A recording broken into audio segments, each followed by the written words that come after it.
নমস্কার বন্ধুরা, welcome to smart rankers.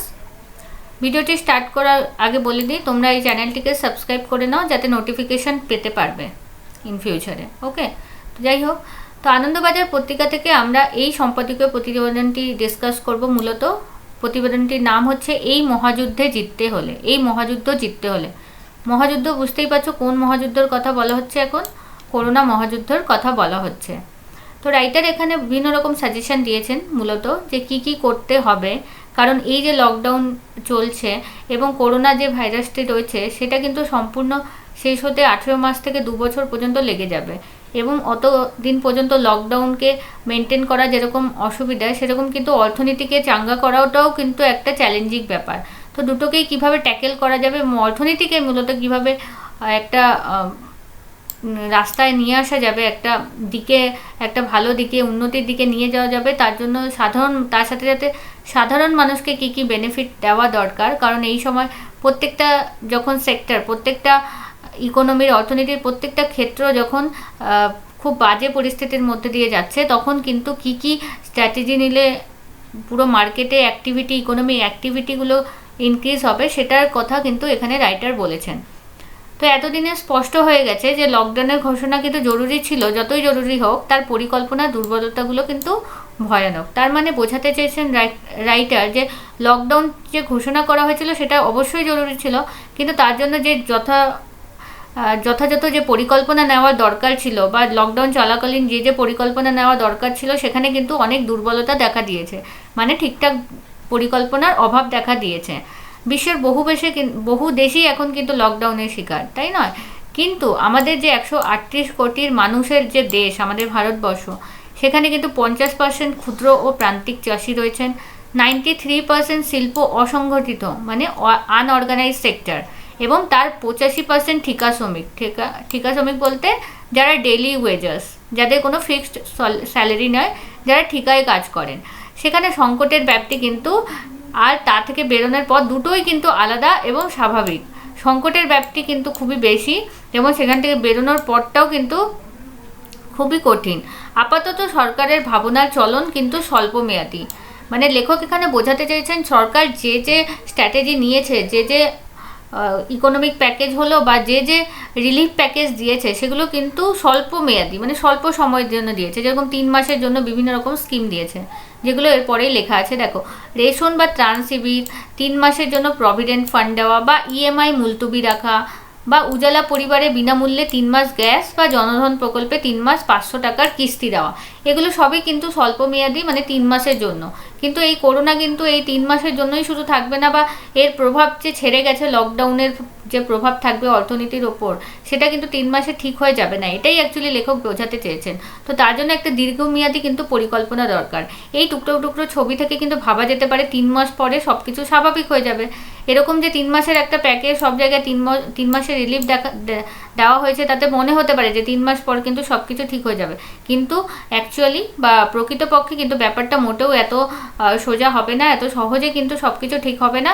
না করোনার থেকে আমরা পুরোপুরি মুক্তি পেতে পারবো 3 মাস পর, না তো আমরা পুরো আমাদের যে অর্থনীতিটা একেবারে তলানিতে গিয়ে ঠেকেছে, এবং তার সাথে সাথে এতজন মানুষের যে আনএমপ্লয়মেন্ট, অসংগঠিত ক্ষেত্রে হোক বা এগ্রিকালচারে হোক বা যে কোনো ক্ষেত্রে হোক, এই যে অর্থনীতিতে একটা বিরাট ধাক্কা লেগেছে, সেটা থেকে কিন্তু বেরিয়ে আসা এই 3 মাসে সম্ভব নয়। কিন্তু বাস্তব হলো একটা আপাত স্বাভাবিক অবস্থায় ফিরতে পারা অন্তত 18 থেকে 24 মাসের একটা যন্ত্রণাদীর্ণ পথ। তো এখানে লেখক কিন্তু প্র্যাকটিক্যালি বলেছেন, অ্যাকচুয়ালি আমাদের মনে হচ্ছে 3 মাস 6 মাসে হয়তো অনেক কিছু ঠিক হয়ে যাবে বা সব কিছু ঠিক হয়ে যাবে, কিন্তু স্বাভাবিক অবস্থায় যদি আমরা ফিরতে যাই, তো মিনিমাম 18 থেকে 24 মাস, মানে 2 বছর পর্যন্ত কিন্তু একটা দীর্ঘ পথ অতিক্রম করতে হবে সব কিছু স্বাভাবিক আনার জন্য। যতদিন না ওষুধ বা প্রতিষেধক সুলভে বাজারে আসছে, মানে ভ্যাকসিন যতদিন না আসছে, মানুষ কিন্তু অনিশ্চয়তা চোটে প্রয়োজনের বাইরে কিন্তু খরচ করবেন না, তাই না? সবার মনে অনিশ্চয়তা থাকবে, কারণ একটা ভ্যাকসিন যতক্ষণ না আবিষ্কার হয় ততক্ষণ মনে হবে যদি কারো করোনা হয়ে যায়, যদি খরচ সামনে অনেক বেশি করতে হয়, সেই ভয় কিন্তু অনেকে লাক্সারি আইটেম হোক বা যেটা বেসিক নেসেসিটি ছাড়া অন্য কিছুতে কিন্তু তারা কিনতে চাইবেন না বেশিরভাগ মানুষই। কারণ আমাদের দেশে বেশিরভাগ মানুষই কিন্তু গরিব আর মধ্যবিত্ত, তো সেক্ষেত্রে কেউ রিস্ক নেবে না যে তারা প্রয়োজনের অতিরিক্ত খরচ করবে এই পিরিয়ডে, যতক্ষণ না ভ্যাকসিন আবিষ্কার হচ্ছে। ঠিক আছে। ভ্রমণ, বিমানযাত্রা, হোটেল, রেস্তোরাঁ, সিনেমা, খেলাধুলো, ফ্যাশন, দামি আসবাব, পোশাক, গয়না শিল্প, চর্মদ্রব্য, দামি ইলেকট্রনিক সামগ্রী, গাড়ি, আবাসন, হস্তশিল্প, সংকটের তালিকা দীর্ঘ। তো এগুলো সব কিছুতেই কিন্তু একটা কি দেখা যাবে, একটা ডাউনগ্রেড দেখা যাবে। মানে এইগুলোর ডিমান্ড, মানে এই জিনিসগুলোর ডিমান্ড কমবে, মানুষ ট্রাভেলিং কম করবে। বিমানযাত্রা, হোটেল, রেস্তোরাঁ, সিনেমা দেখা থেকে নিয়ে খেলাধুলা, ফ্যাশন, দামি আসবাবপত্র, পোশাক, গয়না শিল্প, চর্মদ্রব্য, দামি ইলেকট্রিক সামগ্রী, গাড়ি, আবাসন, হস্তশিল্প সব কিছুই কিন্তু ডাউনগ্রেডেড হবে, সব কিছুর কিন্তু চাহিদা কমবে। ফলে এখানে কিন্তু যেরকম আনএমপ্লয়মেন্ট কমবে, এই যে জিনিসগুলোর প্রোডাকশনও কম হবে এবং ওভারঅল পুরো ইকোনমিক এতগুলো ক্ষেত্রে, এতগুলো সেক্টরে পুরো ইকোনমিক অ্যাক্টিভিটিটা প্রায় থমকে যাবে, অনেকটাই কমে যাবে। এর মধ্যে কিছু শিল্প রপ্তানিও নির্ভর, এটাও কিন্তু রপ্তানি নির্ভর কিছু শিল্পও রয়েছে এর মধ্যে, সেগুলোও কিন্তু ধাক্কা খাবে। সেখানেও মহামন্দার ফলে চাহিদা কমবে। মহামন্দা বলতে এখানে বোঝানো হয়েছে বিশ্বজুড়ে যে মন্দা চলছে, কারণ শুধুমাত্র আমাদের ভারত কিন্তু ভুগছে না, এখন কিন্তু পুরো বিশ্ব এই করোনার এই বিপদে কিন্তু বিপদগ্রস্ত এবং সব জায়গায় অর্থনীতি এরকমই মন্দার মধ্যে চলছে। ফলে রপ্তানি কতটা, আমাদের অর্থনীতি কতটা রপ্তানি করতে পারবে বিভিন্ন দেশে, সেটাতেও কিন্তু একটা কোয়েশ্চেন চিহ্ন আছে। আর আছে তার সমস্ত অনুসারী শিল্প এবং অসংখ্য শ্রমিক। এবার এই রপ্তানি নির্ভর অনেকগুলো সাবসিডিয়ারি শিল্পগুলোও থাকে, তার অনুসারী অনেক শিল্প গড়ে ওঠে, ওগুলোও মার খাবে এবং অসংখ্য শ্রমিক যারা এই রপ্তানি শিল্প এইগুলোর সাথে, এই প্রত্যেকটা সেক্টরের সাথে রিলেটেড আছেন, তাদের কিন্তু ভুগতে হবে। সিএমআই এর হিসেবে লকডাউনের প্রথম মাসে প্রায় 14 কোটি মানুষ কিন্তু কাজ হারিয়েছেন। লকডাউনের প্রথম মাসেই 14 কোটি মানুষ কাজ হারিয়েছেন, সরি ফর দ্যাট। অ্যান্ড পরিবার মিলিয়ে যদি এটা হিসাব করা যায় তাহলে 50 কোটি মানুষ হয়ে যাবে। ঠিক আছে, প্রত্যেকটা পরিবারে যদি গড়ে 3 থেকে 3.5 জন মানুষকে ধরি, তাহলে 50 কোটি মানুষ কিন্তু এখন সংকটে, কেন তারা কিন্তু একদমই কাজ হারিয়ে ফেলেছেন, এত কোটি মানুষ। এছাড়া কৃষিজীবী মানুষ পরিবার সহ আরও কিন্তু 50 কোটি, এবং সবগুলোকে যদি মেলানো হয় তাহলে আরও 50 কোটি মানুষ, যদি কৃষিজীবী মানুষ পরিবার সহ সবাইকে যদি ধরা হয়। এবার যারা কাজ হারালো তাদের কিন্তু অধিকাংশের কাজ ফিরে পাওয়া লকডাউন ওঠার উপর কিন্তু নির্ভর করছে না, নির্ভর করছে বাজারের চাহিদার উপর। এটাই কিন্তু মেন পয়েন্ট বলতে চাইছেন লেখক। লকডাউন উঠে গেলে যে সব কিছু স্বাভাবিক হয়ে যাবে, যে যার কাজ হারিয়েছিল সব ফিরে পেয়ে যাবে, এটা কিন্তু হবে না। কারণ বাজারে যদি চাহিদাই না থাকে তাহলে অনেক জিনিসের প্রোডাকশন বন্ধ হয়ে যাবে, সেরকম অনেক শিল্পে কিন্তু ডিম্যান্ড কমে যাবে, অনেক শিল্প কিন্তু বন্ধ হয়ে যাবে, এই যে জিনিসগুলো এখানে আমি উল্লেখ করেছিলাম। তো তার ফলে কি হবে, যখন চাহিদাই থাকবে না তো শ্রমিককে নিয়োগ করে কি হবে, সেখানে যারা এমপ্লয়ার তারা তো অবশ্যই আর এরপর আর নিয়োগ করতে চাইবেন না। ফলে মন্দার কিন্তু কালো ছায়া কিন্তু পুরো বাজারের উপর ছেয়েই থাকবে। লকডাউন ওঠার উপর কিন্তু নির্ভর করছে না, নির্ভর করছে কিন্তু বাজারের চাহিদার উপর। বাজারে সেই সেক্টরের, সেই সার্ভিস সেক্টর হোক বা সেই ম্যানুফ্যাকচারিং সেক্টর হোক, দুটোরই চাহিদা আছে কিনা তার উপরেই কিন্তু মন্দার কালো ছায়াটা ডিপেন্ড করবে কতটা পড়বে। অনেক অর্থনীতিবিদ বলেছেন যেভাবে হোক গরিব মানুষের হাতে কিছু টাকা পৌঁছে দিতে হবে। তাহলে কি করতে হবে, উপায়টা কি, এখানে উপায়টা বলা হয়েছে যে যেহেতু প্রোডাকশন নেই, প্রোডাকশন হবে না, কম হবে, মানুষের চাহিদা কম, মানুষ কিনবে না বলেই প্রোডাকশন হবে না এবং ওভারঅল পুরো অর্থনীতি তাহলে স্তব্ধ হয়ে যাবে। এদিকে যারা মধ্যবিত্ত গরিব মানুষ তাদের ইনকামের কোনো সোর্সই থাকবে না। তো উপায় কি, পুরো ইকোনমিক অ্যাক্টিভিটিকে অর্থনীতির চাকাটা ঘোরানোর উপায় কি, অনেক অর্থনীতিবিদ দেখাতে বলেছেন যেভাবে হোক গরিব মানুষের হাতে কিছু টাকা কিন্তু পৌঁছে দিতে হবে। খুব সত্যি কথা, কিন্তু বাস্তব বলছে দেশের অসংগঠিত ক্ষেত্রে মানুষের হাতে টাকা পৌঁছে দেওয়ার নির্ভরযোগ্য কিন্তু কাঠামো এখনও নেই। তাহলে অনেকে বলছেন যে মানুষের হাতে তো টাকা দিলেই হয়, মানুষের হাতে টাকা যদি চলে আসে তারা ডিমান্ড ক্রিয়েট করবে বাজারে, তারা কিনতে চাইবে অনেক কিছু যদি এনাফ টাকা থাকে, এবং তার ফলে পুরো ইকোনমিতে অনেকটাই অ্যাক্টিভিটিস শুরু হবে এবং সবাই কাজে ফিরে আসবে অনেকজনই। কিন্তু সত্যি কথা, যেটা বাস্তব কথা, সেটা হচ্ছে এই যে আনঅর্গানাইজ সেক্টরে মানুষের হাতে টাকাটা পৌঁছাবেই কি করে, কোন থ্রুতে পৌঁছাবে, তার কিন্তু নির্ভরযোগ্য কোনো পরিকাঠামো এখনই নেই। কারণ তারা আমাদের যারা অনঅর্গানাইজ সেক্টরে কাজ করে তাদের কোনো রকম ডেটাই অ্যাভেলেবেল নেই সরকারের কাছে। কারণ তারা যেহেতু আনঅর্গানাইজ সেক্টরে, তাদের কোনো ফর্মাল ডেটা বা তাদের কোনো জবই দেওয়া হয় না, তো সেক্ষেত্রে তাদের ডেটা বা তাদের রেকর্ডই নেই, সেজন্য তাদের কাছে টাকা কীভাবে পৌঁছাবে। আর হাতে টাকা গেলেও তার যে ঠিক ব্যবহার হবে সেটারও কিন্তু প্রশ্ন আছে, এবং কিছু মানুষের হাতে যদি টাকা পৌঁছেও দেওয়া হয় তার ব্যবহার কি ঠিকমতো হবে সেটা কে এনশিওর করবে।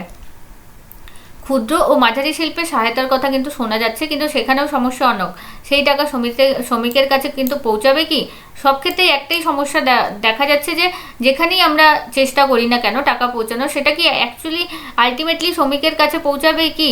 আর ম্যান টু ম্যান তো সরকার প্রত্যেকের কাছে হাতে হাতে গিয়ে টাকা দিতে পারে না, এটা কিন্তু লিটারেলি ইম্পসিবল। তাছাড়া যে শিল্প ঘুরে দাঁড়াতে 18 মাস সময় লাগবে, তাকে 6 মাস আর্থিক সাহায্য দিয়ে লাভটাই বা কত হবে? এটাও লেখক বলছেন যে শিল্পকে ঘুরে দাঁড়াতে, যেটা আমি বললাম প্রথমেই, 18 মাস থেকে 2 বছর সময় লেগে যাবে, এবং 6 মাসের পর্যন্তই কিন্তু আর্থিক সাহায্য দিতে পারবে ম্যাক্সিমাম সরকার। কিন্তু তারপরে কি হবে? তাহলে কি আদৌ কোনো লাভ হবে? ঋণ দিয়ে অনুৎপাদিত সম্পদ হয়ে পড়ার দায় যেভাবে ব্যাংক অফিসারের ঘাড়ে এসে পড়ছে আজকাল, এই সংকটে ঋণ দেবার কতটা আগ্রহ ব্যাংক দেখাবে সন্দেহ আছে। কিন্তু তার মানে ঋণ দিয়ে কিন্তু অনুৎপাদিত সম্পদ, যেটাকে আমরা ইংলিশে বলি এনপিএ, তাই না, নন পারফর্মিং অ্যাসেট, কারণ ব্যাংকে যত ঋণ নেওয়া হয় ব্যাংকের এনপিএ কিন্তু বেড়ে যায়, কারণ 90 দিন অবধি কিন্তু যখন ঋণ শোধ করা হয় না তখন সেটা এনপিএ ক্যাটাগরিতে চলে যায়, মানে অনুৎপাদিত সম্পদ তৈরি হয়ে যায়, সেখান থেকে ব্যাংকেরও কোনো লাভ হয় না। ফলে ব্যাংকের এটাতে বিশাল ক্ষতি হয়, ব্যাংক অফিসারের ঘাড়ে এসে পড়েছে আজকাল এই সংকটে ঋণ দেবার। কিন্তু তাহলে ব্যাংক কিন্তু কোনো রকম আগ্রহ দেখাবে না, কারণ এদিকে এই যে 6 মাসের জন্য যদি আর্থিক সাহায্য দেয়, ব্যাংকই বা কোথাও কাউকে ঋণ দিল, কিন্তু 18 মাস তো পুরো জিনিসকে ঘুরে দাঁড়াতেই সময় লাগবে, তো কতদিনে তারা সেটা দিতে পারবে, আদৌ দিতে পারবে কিনা, সেই ঋণের শোধ দিতে পারবে কিনা, সে নিয়ে কিন্তু একটা ধোঁয়াশা থেকে যাবে। তো ব্যাংক কি আদৌ ঋণ দিতে আগ্রহী হবে? কারণ ঋণ যদি না দিতে পারে, শোধ না হয়, তাহলে কিন্তু তাদের এই অনুৎপাদিত সম্পদের হার বা এনপিএর হার কিন্তু বেড়ে যাবে। এবার বাকি থাকছে রেশন ব্যবস্থা। এবার বাকি কি থাকছে? রেশন ব্যবস্থাটা বাকি থাকছে। রেশন ব্যবস্থার উপর লেখক বলছেন বাকি থাকলো। এবার রেশন ব্যবস্থায় এটাকে কি করা যায়? আপৎকালীন সময় রেশনের উপর নির্ভর করতেই হবে, কিন্তু নির্ভরতা যত বাড়বে দুর্নীতিও বাড়বে। এবার রেশন ব্যবস্থার উপর অনেকটা নির্ভর করাও কিন্তু একটা সমস্যার ব্যাপার। কি সমস্যা? অনেক দিন ধরে যদি আপৎকালীন সময় রেশনের উপর নির্ভর করতে হয়, নির্ভরতা যদি যত বাড়বে দুর্নীতিও কিন্তু সেক্ষেত্রে বাড়তে থাকবে রেশনের উপর, কারণ রেশনের দিকে তখন ম্যাক্সিমাম ফুড ক্রস বা বিভিন্ন রকম সামগ্রী যাবে রেশন ব্যবস্থার থ্রুতে, এবং সেখানে কিন্তু দুর্নীতি কিন্তু দেখা যেতেই পারে। ঠিক আছে, কারণ সেখানে বেশিরভাগ সরকারের যে রিসোর্সেসগুলো সেই দিকেই যাচ্ছে, তো সেখানেই দুর্নীতি বাড়ার চান্সেস আছে। শুধু চাল বা গম দিয়ে এত লম্বা পথ কিন্তু চলা যাবে না। এই লড়াই 2 মাসের নয়, অন্তত কিন্তু 2 বছরে। শুধু চাল গম দেওয়া হচ্ছে যদি রেশনে, তাহলে কিন্তু এই লম্বা পথ চলা যাবে না, কারণ আগেই বলা হয়েছে 2 মাসের নয়, অন্তত 2 বছরে এই লড়াই। তাই কোনো বিকল্প পথ কিন্তু ভাবতেই হবে। লেখক বলছেন এইগুলো করলে কিন্তু কিচ্ছু হবে না। এই যে 3 মাসের প্যাকেজ, যত কিছু দেওয়া হচ্ছে, 500 টাকা অ্যাকাউন্টে দেওয়া হোক, বা রেশন ব্যবস্থা মানে রেশন ব্যবস্থাকে ইমপ্রুভ করা হোক, সেগুলোতে কিছু হবে না। এই যুদ্ধে জিততে হলে গরিব, প্রান্তিক ও নিম্ন মধ্যবিত্ত মানুষকে অন্তত 2 বছর পরিবার নিয়ে জীবন নির্বাহ করার একটা কাঠামো দরকার হবে। তো যারা গরিব, যারা প্রান্তিক ও নিম্ন মধ্যবিত্ত মানুষ, তারা যাতে পরিবার নিয়ে 2 বছর বাঁচতে পারে, খেয়ে পরে জীবিকা নির্বাহ করতে পারে, তার একটা পরিকাঠামো ক্রিয়েট করতে হবে। শুধুমাত্র টাকা দিলে হবে না, ইনফ্রাস্ট্রাকচার ক্রিয়েট করার কথা লেখক এখানে বলেছেন। এমন উইন্ডো প্রদান করতে হবে যাতে নিজেরাই মানুষ সেখান থেকে ব্যবস্থা করে নিতে পারে। ওকে, সরকারি বন্টন ব্যবস্থার জটিলতা ও সীমাবদ্ধতা কোনো নতুন কথা নয়। অমর্ত্য সেন তো বলেছেন যে খাদ্যের অভাবে দুর্ভিক্ষ হয় না, তা হয় বন্টনের সমস্যায়। এটা খুব ইম্পর্টেন্ট পয়েন্ট, কারণ সরকারি বন্টন ব্যবস্থায় প্রচণ্ড জটিলতা, সীমাবদ্ধতা আর যেটা বললাম দুর্নীতি রয়েছে, তাই না? সরকারি যে বন্টন ব্যবস্থা হয় তার মধ্যে জটিলতা আছে, কমপ্লেক্সিটি আছে, অনেক কিছু ডকুমেন্ট ভেরিফাই, অনেক কিছু হয়, সীমাবদ্ধতা আছে, একটা রেস্ট্রিকশন আছে, সবাইকে দেওয়া হবে না, কার এটা নেই, কার সেটা নেই। ঠিক আছে, এটা কোনো নতুন কথা নয়। অমর্ত্য সেন তো বলেছিলেন যে খাদ্যের অভাবে কিন্তু দুর্ভিক্ষ হয় না, দুর্ভিক্ষ হয় বন্টনের সমস্যায়। কারণ আমাদের দেশে বলাই হচ্ছে প্রচুর খাদ্য মজুত আছে এফসিআইয়ের গোদামে, কিন্তু তার কিন্তু যথাযথ ডিস্ট্রিবিউশনটা ঠিক নয়। ডিস্ট্রিবিউশন কোথায় কত করতে হবে, কোন জায়গায় পৌঁছাতে হবে, প্রত্যেকটা কোনায় কোনায় প্রত্যেকটা প্রান্তিক মানুষের কাছে পৌঁছাচ্ছে কি না, সেটা কিন্তু এনশিওর করার কোনো রকম সিস্টেম নেই। বন্টনের সিস্টেম আছে, কিন্তু তার অ্যাকাউন্টেবিলিটি কত হচ্ছে, তার ইমপ্লিমেন্টেশনটা ঠিকঠাক হচ্ছে কিনা, সেটার কিন্তু কোনো রকম ইনফ্রাস্ট্রাকচার আমাদের দেশে নেই। অন্যদিকে ভারতের মতো জটিল পরিস্থিতির দেশে বেসরকারি সংস্থার বন্টন ব্যবস্থা কিন্তু দক্ষ, কিন্তু আমরা দেখতেই পাই যে বেসরকারি সংস্থার বন্টন ব্যবস্থা কিন্তু দক্ষ কোথায়? পাহাড়ি এলাকায় কিন্তু সব রকম জিনিস এখন পাওয়া যায়, বেসরকারি সংস্থার অনেক প্রোডাক্ট কিন্তু ওখানে অ্যাভেলেবেল আছে। তো দেখা যায় বেসরকারি সংস্থা কিন্তু বন্টন ব্যবস্থা অনেক দক্ষ, দেশের প্রত্যন্ত গ্রামে, অরণ্যে, পাহাড়েও সে নিত্য প্রয়োজনীয় বস্তু কিন্তু পৌঁছে দিতে পারে এই যারা বেসরকারি সংস্থা, প্রাইভেট যারা সংস্থা। তাই এই অভূতপূর্ব সংকটে যৌথ উদ্যোগের এক নতুন মডেল কিন্তু তৈরি হতেই পারে। এই যে অভূতপূর্ব সংকট এখন দেখা দিয়েছে, সেই যৌথ উদ্যোগ বলতে এখানে কি বোঝানো হয়েছে, পাবলিক প্রাইভেট পার্টনারশিপ, মানে সরকারি আর বেসরকারির একটা যৌথ উদ্যোগ, একসাথে জয়েন্ট একটা স্ট্র্যাটেজি নিতে বলছে, জয়েন্ট একটা ইনিশিয়েটিভ নিতে বলছে, একটা নতুন মডেল তৈরি করতে বলছে। এই দুজনকে পাবলিক প্রাইভেট পার্টনারশিপে একটা নতুন মডেল তৈরি করার কথা বলা হয়েছে, যাতে সরকারের আর্থিক সাহায্য আর বেসরকারি বন্টন ব্যবস্থা একসঙ্গে কাজ করবে।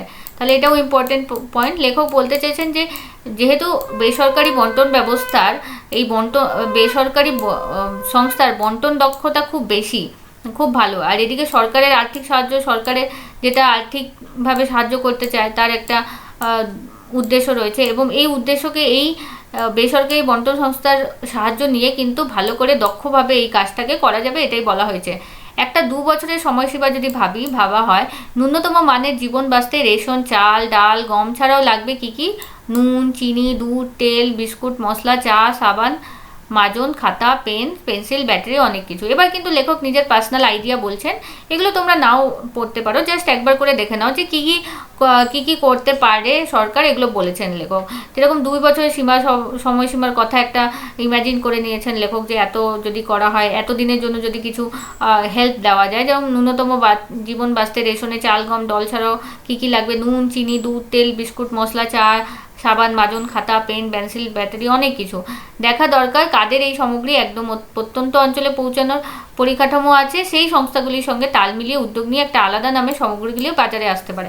এটা কিন্তু লেখকের একদম পার্সোনাল আইডিয়া, যে আলাদা নামে একটা এই জিনিসগুলো, যেগুলো এক্সট্রা জিনিসগুলো, এগুলো পৌঁছানোর জন্য কোনো প্রাইভেট কোম্পানির সাথে ডিল করে, জয়েন্ট ইনফ্রাস্ট্রাকচার একটা ক্রিয়েট করে সরকার সেই সামগ্রীগুলো একটা অন্য নামে বাজারে আনতে পারে, তাদের অন্যান্য ব্র্যান্ড নিজের মতো চলুক সেই প্রাইভেট কোম্পানিগুলোর, কিন্তু এই সামগ্রীগুলো 2 বছরের বিশেষ প্রকল্প হিসাবে তারা চালাতে পারে, এরকম সাজেশন দিয়েছেন লেখক। এগুলোতে ভর্তুকি চাই, এবং এই জিনিসগুলোতে ভর্তুকি দেওয়ার কথা বলা হয়েছে, যাতে কম দামে মানুষেরা এই জিনিসগুলো অ্যাভেলেবেল করতে পারে, যাতে বাজার দরের থেকে কম দামে মানুষ এগুলোকে কিনতে পারে, কিন্তু বিনা পয়সায় নয়। কিন্তু বিনা পয়সায় হলে কিন্তু দুর্নীতিটা অনেকটা বেড়ে যায়, সেজন্য লেখক সাজেস্ট করেছেন যে বিনা পয়সা নয়, কিন্তু অনেকটাই কম রেটে যাতে প্রত্যন্ত এলাকায় এই জিনিসগুলো পৌঁছে যায়, সেটা এনশিওর করতে। চাল, গম ছাড়াও আরও যেই প্রোডাক্টগুলোর কথা বললাম সেইগুলোও প্রয়োজনীয়তার তীব্রতা অনুযায়ী কিন্তু ভর্তুকির হার কয়েকটি স্তরে ভাগ করাও যেতে পারে। 24 মাসের মধ্যে ধাপে ধাপে ভর্তুকি কিন্তু কমানোও যেতে পারে, মানে প্রথম দিকে বেশি ভর্তুকি দেওয়া হলো, পরে সেই জিনিসগুলোতে কম ভর্তুকি দেওয়া হচ্ছে। এতে কি সুবিধা হবে, নামমাত্র মুনাফা হলেও বহুজাতিক সংস্থাগুলো কিন্তু এতে আগ্রহী হতে পারে, তাই না? তারা একটা বিজনেস পাচ্ছে, এই যে বন্টনের বিজনেসটা, ডিস্ট্রিবিউশন, সরকার পয়সা দিচ্ছে, সরকার জিনিস দিচ্ছে, এবং তারা বন্টন করতে পারছে, বা সরকারি বলছে তারাই কিনে তারাই বন্টন করবে, যাই হোক।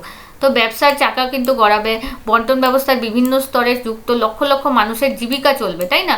এই যে বন্টন ব্যবস্থা যখন বিভিন্ন জায়গায় করবে সরকার, অনেক লক্ষ লক্ষ মানুষের তখন জীবিকা তৈরি হবে, ব্যবসাও, ইকোনমিক অ্যাক্টিভিটি, ট্রেড অ্যাক্টিভিটি, এগুলো কিন্তু চলবে। মানুষের উপার্জন কমলেও একটা ন্যূনতম জীবনযাত্রা কিন্তু বাঁচায় রাখার রসদ পাবে। এদিকে উপার্জন যদিও কম হবে মানুষের, কিন্তু একটা ন্যূনতম জীবনযাত্রা যদি বজায় রাখার, কারণ যখন ইকোনমিক অ্যাক্টিভিটি পুরোটাই স্তব্ধ বা কোনো ডিমান্ড নেই মার্কেটে, তাহলে তো পুরোটাই একদম বন্ধ, কিছু জীবনযাত্রায় কিছু উপার্জন করতে পারছে না, তাহলে এর চেয়ে ভালো কিছুটা তো উপার্জন করতে পারবে, এটাই লেখক বলেছেন। সরকারকে হয়তো নোট ছাপাতেই হবে, নোট কিন্তু সরকারকে কিছুটা হলেও ছাপাতেই হবে, কিন্তু নিত্য প্রয়োজনীয় কিছু জিনিসের দামে নিয়ন্ত্রণ থাকলে মূল্যস্ফীতির চাপ কমবে। এবার আমরা কি জানি, নোট যদি ছাপানো হয় তাহলে কি হয়, আমাদের দেশে মূল্যস্ফীতি বাড়ে। মূল্যস্ফীতি মানে জিনিসপত্রের দাম, ইনফ্লেশন। যত নোট ছাপানো হবে তত জিনিসপত্রের দাম বাড়বে, কারণ নোট ছাপালে মার্কেটে টাকার অ্যাভেলেবিলিটি বাড়বে, এবং টাকার যোগান যত বাড়ে মূল্য বৃদ্ধি তত বাড়ে, বা মূল্যস্ফীতি হয়, ইনফ্লেশন হয়।